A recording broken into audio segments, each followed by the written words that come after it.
Hello and welcome to Utopia News WARCAST Year 2, Age of Ancestry. This is your reporter Wind signing on. We're going to look at the wars in progress today, as well as our usual look at the quick look at the charts, as well as quick look at the top 10. So, without further ado, let's get this one going. So, just a quick view of our wars currently in progress here.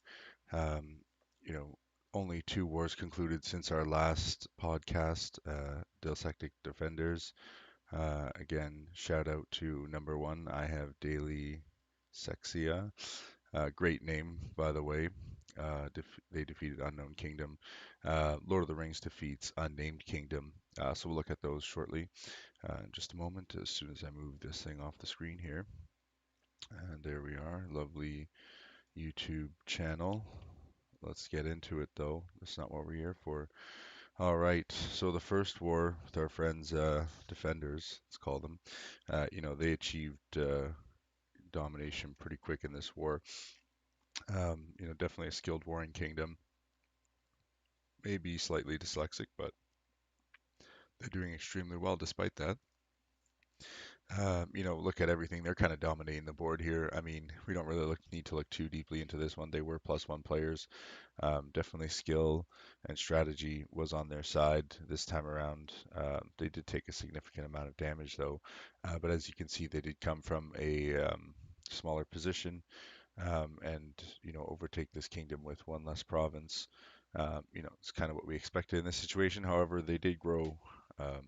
To meet the challenge. So good on them for that. And it definitely, the reward pays off in the end, about 20k acres worth. Good job. Looking at the next war, Lord of the Rings. It looks like Lord of the Rings was actually able to take this one back, through significant amounts of damage, even playing field, except for this guy at the bottom here. So it actually looks like Lord of the Rings was +1. I believe this is Vacation Province, or actually might be a restart. Um, not sure in that situation. However, I would think probably a restart, but definitely, Lord of the Rings came back and took this one on the net worth side of things, and the land side of things. I mean, this was a nice boost for them for sure. You can tell by this honor progress here that they really took control at the end of the war here. Shortly after min time or right around min time, and they dominated the enemy. So good job, Lord of the Rings, for coming up from the smaller position. Although, if you were actually +1 province, that's kind of what we expect. But again, still great job. By the way, you guys have a great banner. Pretty sweet. Just going to close these as we go here. It's a quick look at my little chart sheet there that I use to post. Next war in progress. We're at 106 hours for new. They killed Lieberson versus the Woods. Let's get this formatting fixed here. There we go. Again, Woods still in control of the land. Woods in control of the net worth side of things, definitely, trending in their direction. Honor side of things, again, Woods in full control of this war. Definitely no way they can lose it now. At this point, it's just, how much honor, how much land do they want to take, or does the enemy want to let them take? I mean, it looks like they just had a pretty nice wave here. So a nice extra land gains here. I suspect they'll probably get about 2 to 3,000 acres should they emerge victorious. So good luck to both sides. Let's move on to the next one. We got Epic Meme versus Orc Melting Parties. I mean, we kind of thought, after losing that one player, that Epic Meme was probably going to fall behind, and it looks like they are, and that is the case. The loss of that player, significant drop here, definitely unrecoverable. Orc is most likely going to take the win on this one. I mean, this war's gone on for quite some time. Orc really only stands to gain at this point. So, probably, well, I mean, it was definitely a hard fought battle as far as 8 versus 8 or now 8 versus 7 go. But you got to ask yourself, is this really the kind of wars you want to see in Utopia if we reduce the player numbers? Just something to think about. Let's move on to the next one. We got Spirit Drinks versus Barroom Brawl. Definitely land-wise, Barroom Brawl is walking away with this one. Just a quick look at the net worth side of things would show otherwise. However, Barroom Brawl is still maintaining a slight lead net worth wise. I mean, that's probably can be seen here in the way that the chaining's happened. Yeah, see, they've got a couple provinces almost at 100,000, one at 100,000. Several, quite a bit of damage on the other ones. Definitely a little bit more significant damage on these dryads versus this fairy and this dwarf. Again, two provinces extra, Barroom Brawl. We expected to win this war. However, Spirit Drinks is fighting pretty hard, although it looks like, it's kind of headed towards the Blue Kingdom on this one. But, prove me wrong again. Spirit Drinks, you already are two down and you are maintaining a decent position. So, good on you for that. Um, it would be interesting to see who actually wins this war. But with so little damage actually happening, I'm not sure if there's even any dragons in play here. There maybe may have been one at the beginning, but it doesn't look like there's too much going on in that regard. So best of luck to both of you. Let's move on to the next one. Get a hand job versus get a job. Looks like Blue Kingdom is land-wise in the lead. Let's take a quick look at the net worth here. Pretty good line of separation. Equal provinces. Damage-wise, looks like there's definitely more provinces damaged on get a job side.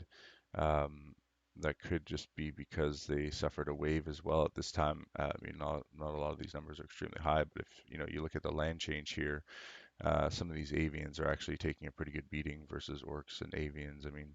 They kind of have similar attacking forces. So they've got pretty similar kingdoms here. I mean, definitely more damage has been done to get a job on this regard. So get a hand job doing a really good job, but again, they're fighting pretty hard to maintain this honor.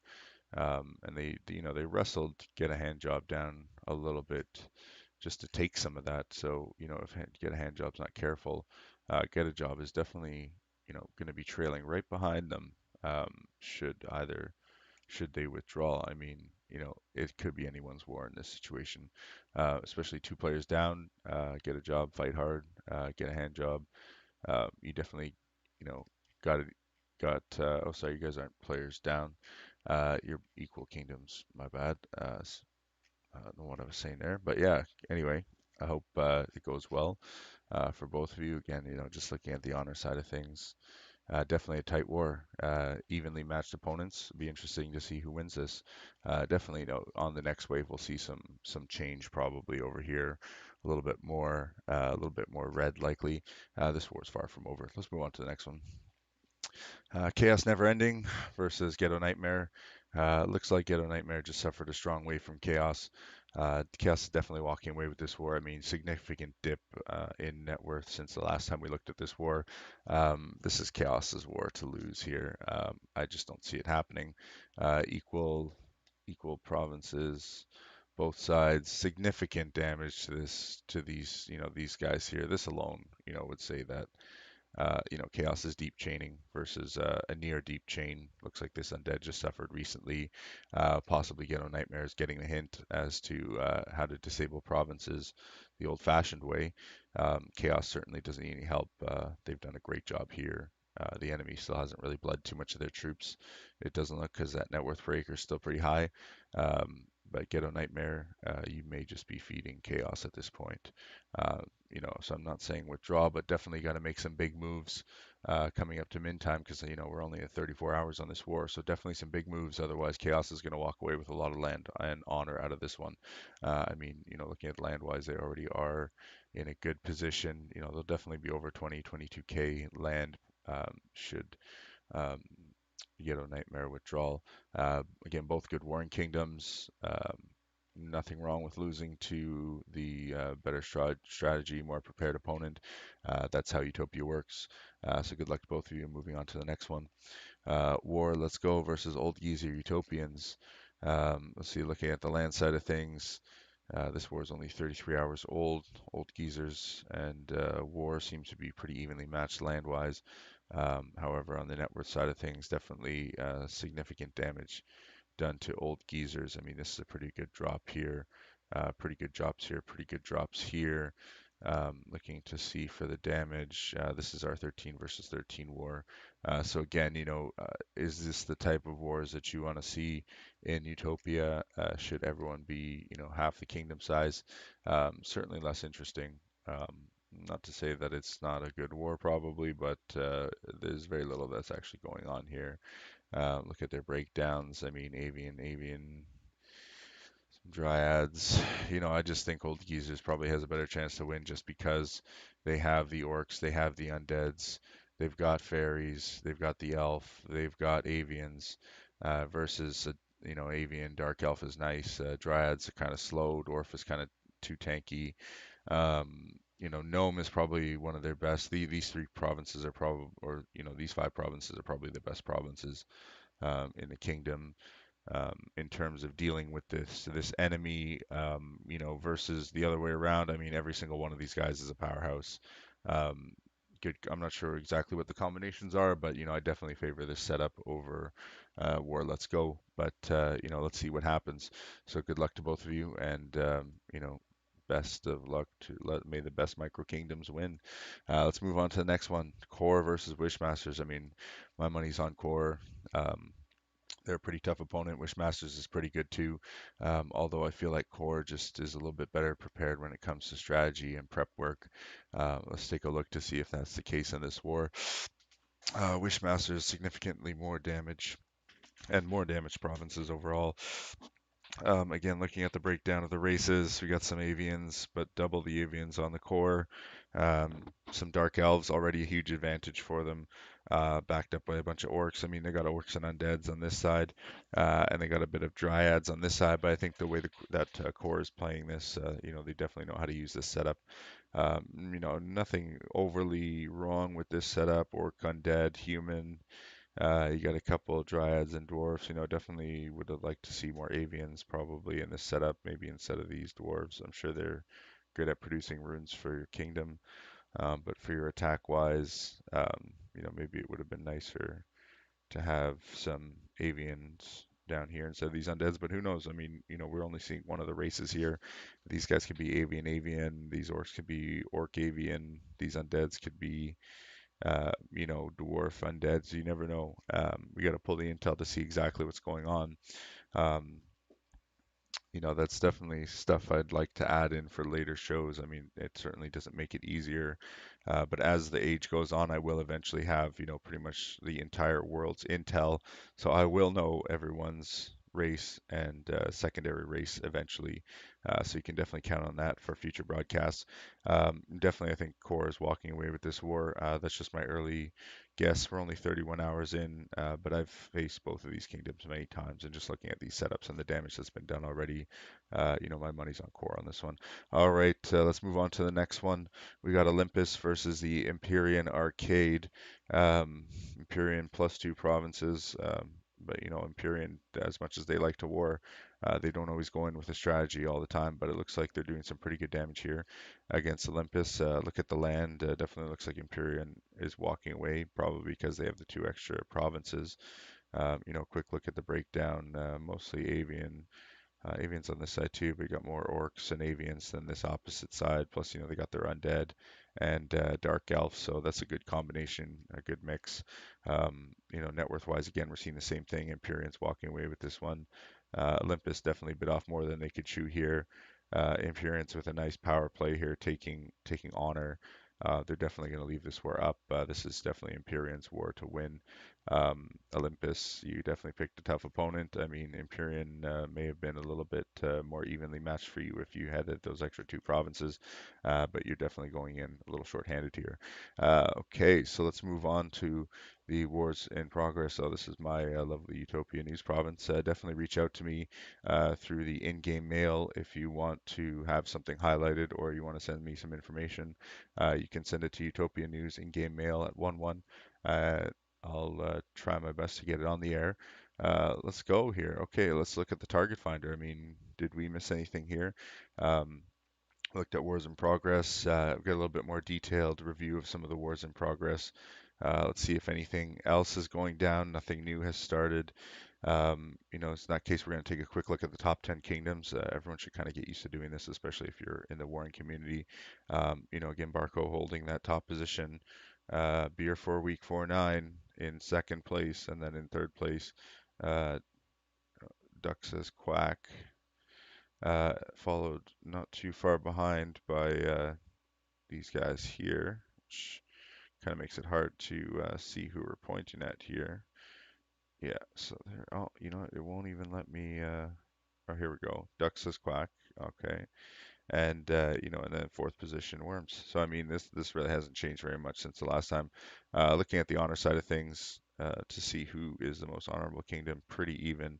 I mean, most of these kingdoms at the top here have won their second war already and are in their ceasefires um, you know, going into preparations for their um, third war. Looks like Message for War, Please, was the first to win their war and go into ceasefire. Second last being the Barco Loco, and then the most recent, finally No More Dragons, will be exiting their ceasefire in the top 10. Of course, their war partners will also be exiting unless they exit early. So something to keep in mind going back to current wars. Let's take a quick look at the code of conduct versus we have a random theme. Now, I was contacted in game through the method I mentioned earlier, to have a quick look at this war. Apparently, the smaller kingdom gave Button 2 provinces down, or 3 provinces down actually. So we have a random theme, gave Code of Conduct a Button, and Code of Conduct is definitely taking advantage of that button. However, if you look at Code of Conduct, I mean, what the heck is going on here? So much damage is going on. Definitely a David and Goliath story here. Definitely Code of Conduct just suffered a wave. I mean, it looks like they did something. I'm not sure exactly what they were doing, but I mean, look at this damage here. It's just insane. Um, you know, Definitely, we have a random theme kicking butt in terms of the land side of things here. A quick look at the net worth. Looks like they've overtaken Code of Conduct. Now, if they can manage to stay in that position and create a staircase basically out of Code of Conduct's net worth. They're definitely on the right path to win. So definitely, as I said, David and Goliath story, something you want to check out. But we have Random Theme do go in with more honor. Not surprising though, they have less provinces, so the honor impact is felt much more greatly. Fewer provinces take honor from, more provinces to op. You can do the math on that one. Taking a quick look at the Seraphim, I mean, double the attacks basically. So it's almost like, we're missing some wave data here from 512, because, that's really the only thing that could explain. However, uniques kind of match up. So, I mean, looking at these numbers, 4-6 is definitely a better prepared kingdom. 44 aid packets sent, not a huge deal. We're going to look at my notes on these guys right now. I do have some notes for these kingdoms. As I said, these are the kingdoms that I look at in closer detail. It looks like Code of Conduct 512 currently has an Emerald Dragon ravaging their lands, and they are covered by a Benediction ritual, which is 86.3% effectiveness, which will be lifted in 25 days. I did not see another ritual in their news. I just glanced quickly though, but I do not believe I saw one, so I'm not even sure if they're working on one at this time. Definitely reach out and let me know if I missed it. It's quite possible. I was trying to go through this as quickly as possible. I don't have all night, and I do have a limited amount of time when it comes to game time, so I got to make the most of it. Looking at random theme 4-6, the dominant player at the moment in this war, because they just had their wave. No dragon on them, and they're covered by an onslaught ritual with 104.1% effectiveness. The ritual was just started recently, so definitely an overcast ritual, and they are doing well. Looks like 4-6 was eventually looking to go to war with Knights Hospitaller. However, that quickly didn't pan out for them, as they canceled their Dragon project on the 21st of January to start their. So they have begun, or rather, 4-6 has begun an Emerald Dragon project on the 22nd of January. So 22nd of January would be 22nd of July. Looks like right before, or right here, just as they're waving, we're starting to see some dragon action here. Let's get over to an emeraldish looking color, and we will insert our dragon direction, and we will type our emerald dragon started,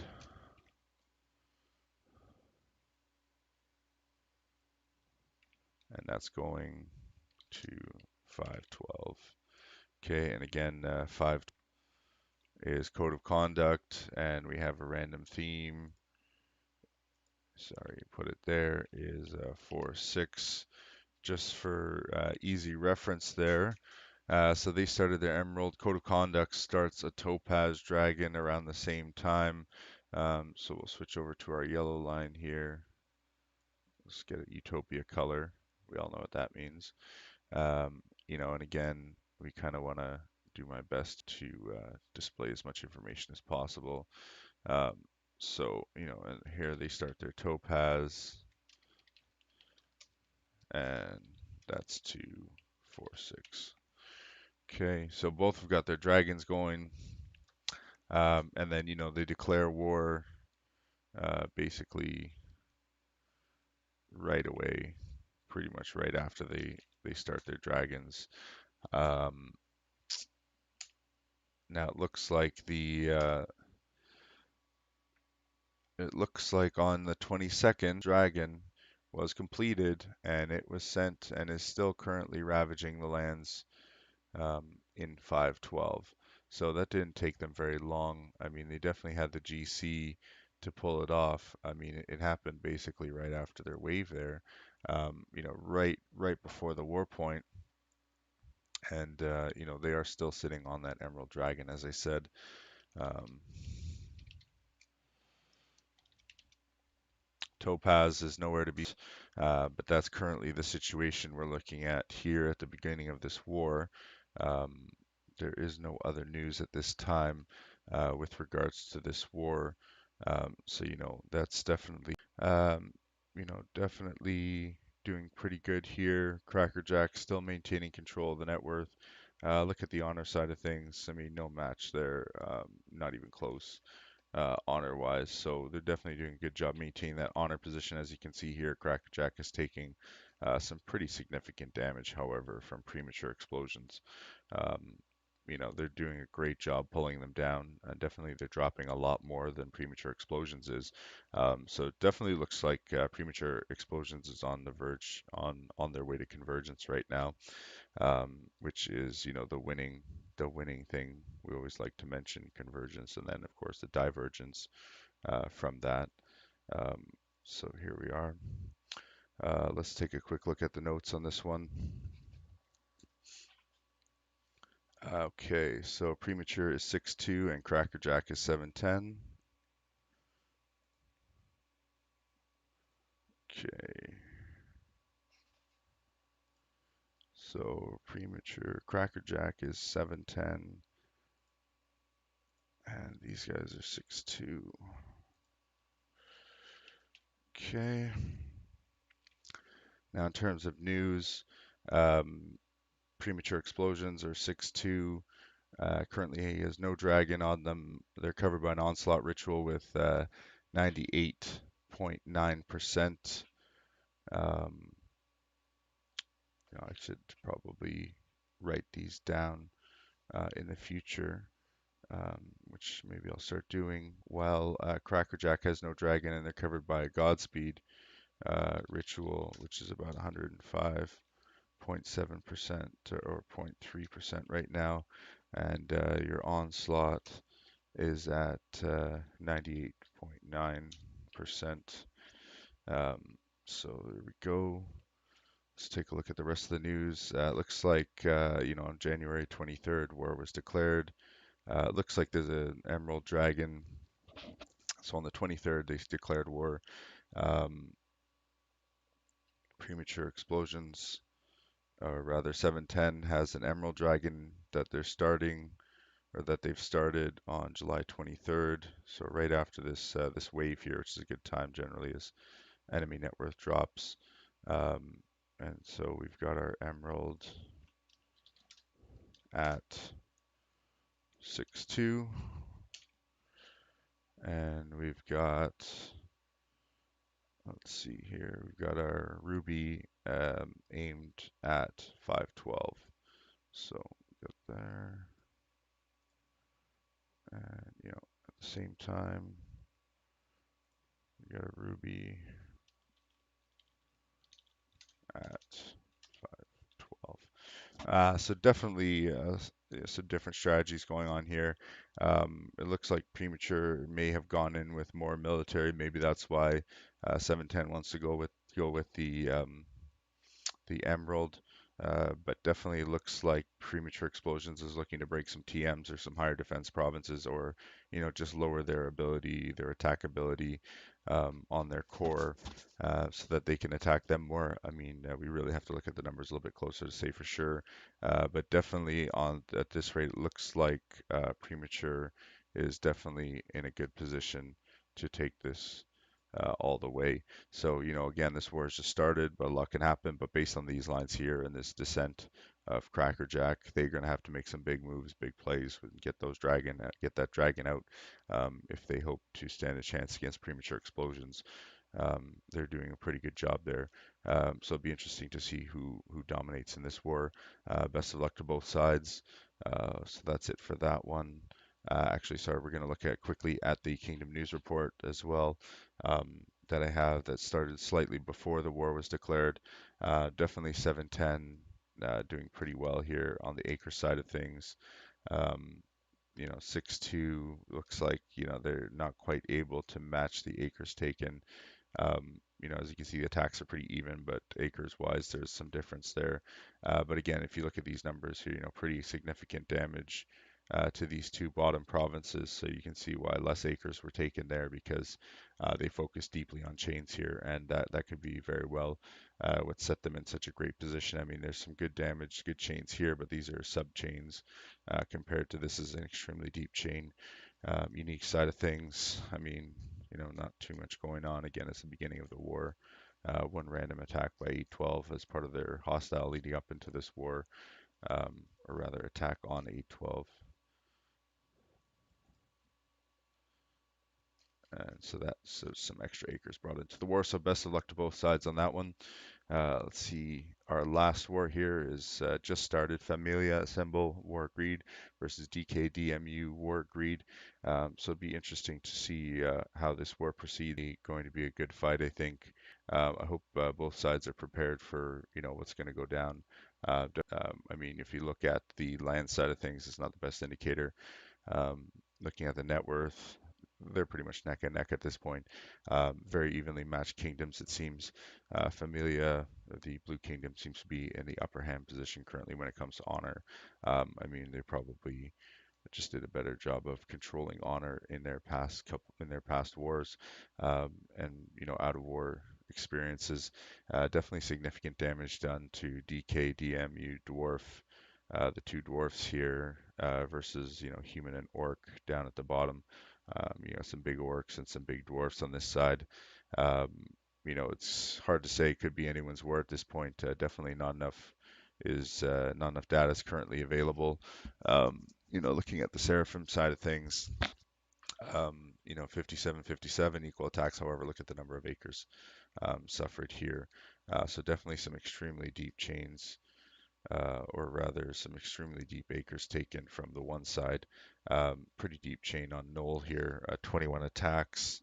As you can see, these don't really go over 10. So different strategies on both sides, but as you can see, the core is definitely growing here. Whereas there's, again, significantly more damage on this side. And, the chains are probably strategic as well. I'm sure they're exactly what they were expecting, what they wanted to see. That's kind of what you have to expect from these better, more prepared kingdoms. So looking at the net worth, we're going to look at my last little bit of news here. Um, this is the last war. So Familia, pardon me, is 712, who we know from past wars. Um, I don't think I need to tell anybody. I think you should know by now, or you could, again, look back in the history of the news and figure it out for yourself. It's not too hard. Okay, so it doesn't look like there's dragons currently on either side, but there's probably a reason that both sides don't have a dragon. However, it looks like DK has an onslaught at 111.1%. To Familia's Ritual, which is also an onslaught at 103.8%. Let's take a look here at the news. It looks like, they started their dragons on the 15th, both emeralds. So on the 15th of January, which will be July 15th. So around here, they both started. Let's make that emerald color because they are both emerald dragons. So on the 15th here, both dragons started. Okay. Looks like war was declared on Feb the 2nd, or on the chart here, Jan the 2nd. So where is it here? It's like basically right before, right at this dip here. Um, we're going to use blue. So maybe that's not the best color for future. We're going to go with it now. War is declared. Okay, next, it looks like DMU eats the first dragon. Yeah. Yeah, so Sailor Moon has completed our dragon and it sets flight to ravage DKMU. So DKMU has an emerald on them now. And that was on February the 2nd. So again, that's right at that war point.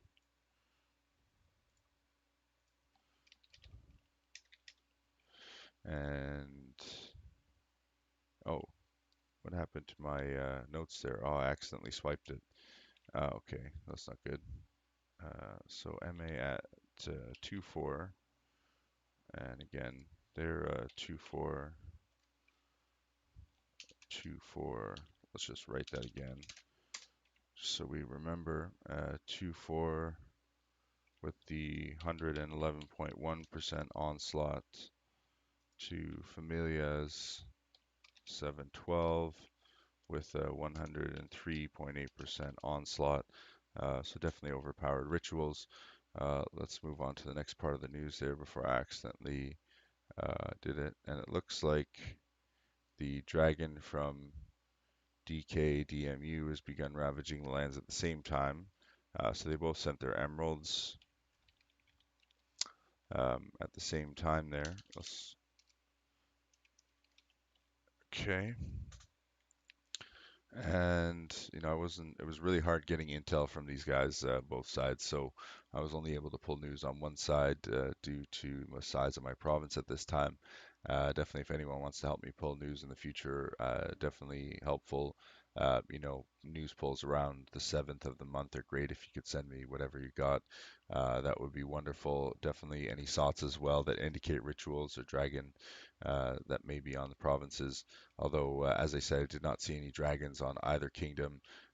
So definitely, I'm thinking that on the February the 2nd as well, um, both are slain.